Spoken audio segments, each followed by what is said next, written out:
ازيكم يا حلوين؟ النهارده هنبدأ أول قصة في قصص حكايات الغابة. يلا بينا نبدأ. في يوم من الأيام كان في غابة كبيرة قوي، وكان في أسد نايم جنب الشجرة، والأسد ده جنبه حتة لحمة كبيرة قوي ونايم خالص.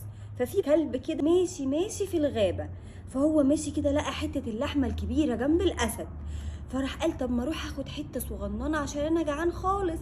فراح خد حتة من اللحمة ولقى الاسد مصحاش ومحدش حس بيه ومفيش اي حاجة. قال طب ما اروح اخد حتة كمان انا لسه جعان. راح رايح واخد حتة كمان من اللحمة بتاعت الاسد، والاسد برضو مصحاش خالص. راح قال ايه طب ما اخد حته كمان انا لسه جعان. راح خد حته كمان من اللحمه بتاعت الاسد. فراح الكلب شبع، قعد كده يفكر مع نفسه، قال ايه طب ما انا ممكن اخد اللحمه كلها واحطها عندي علشان انا صغير ومش هعرف الاقي اكل بسهوله. فراح مشي جنب الاسد وبدأ ياخد اللحمه كلها، وهو ماشي عمل صوت. فراح مين صحي؟ الاسد صحي الاسد وقال له انت بتعمل ايه؟ انت بتاخد اللحمه بتاعتي ليه؟ انت فاكر ان انت هتاخدها بسهوله؟ طيب انا هاكلك. فرايح الاسد عشان ياكل الكلب عشان هو طماع. راح الكلب قال له انا اسف، انا غلطان، انا صغير، انا كنت باخد اللحمه علشان انا فاكر ان انا مش هلاقي اكله خالص.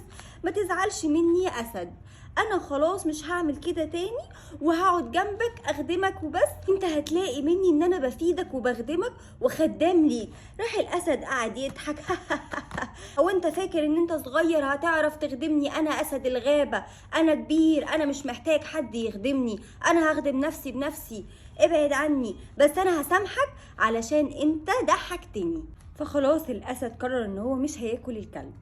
الكلب بقى فضل جنب الاسد كده يتعلم منه ازاي الاسد بيصطاد، وقعد يتعلم منه ويبص عليه كل شويه.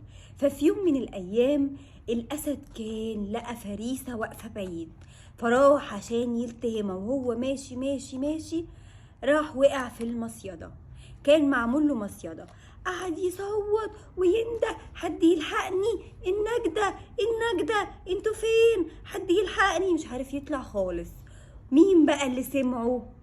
الكلب الصغير سمعه وقعد يمشي كده ويحاول يساعده. فراح الكلب قعد ياكل في الشبكة، ياكل في الشبكة بسنانه لحد لما فك الشبكة وأنقذ الأسد.